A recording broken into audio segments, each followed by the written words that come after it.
Aujourd'hui les gens, on visite un parc. Ouais, je sais, encore un parc. Vous savez que sur Paris, je kiffe ça les parcs, mais celui-là, il a une particularité. C'est qu'il est ouvert 24 heures sur 24 et en plus, il est mondialement connu dû à un amas de tôle qui est assez connu. Enfin bref, vous avez compris, aujourd'hui, on visite le Champ de Mars.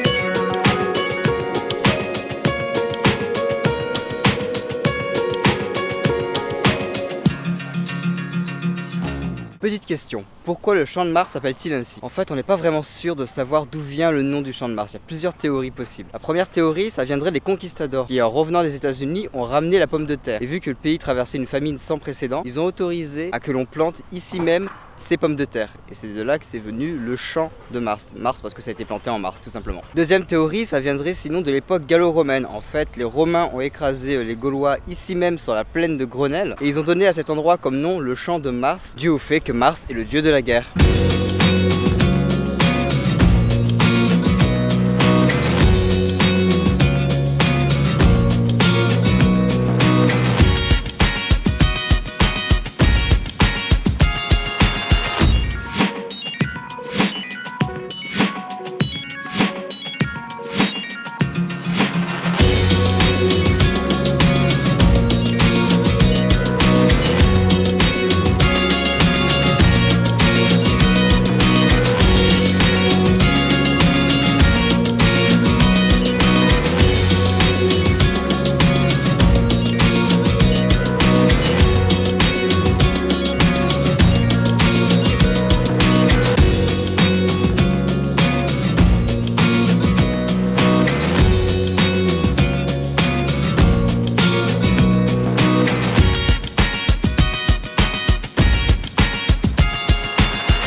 Évidemment, vous le savez, sur le Champ de Mars, il y a pas mal de monuments, notamment la Tour Eiffel. Mais il n'y a pas que ça, il y a aussi la statue du général Joffre qui est très connue.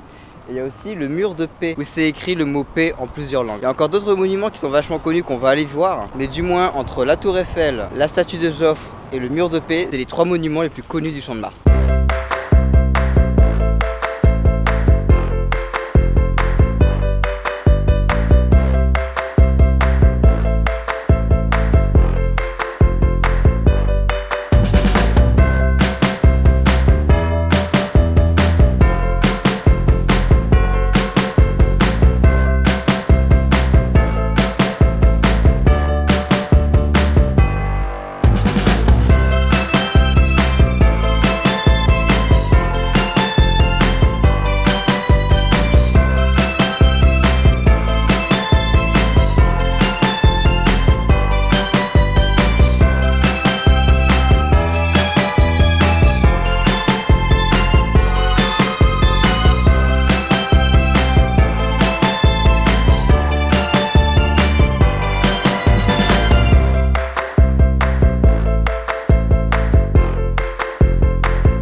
droit, droit, de travers. Pourquoi lui il a poussé comme ça, sérieux? C'est pas logique.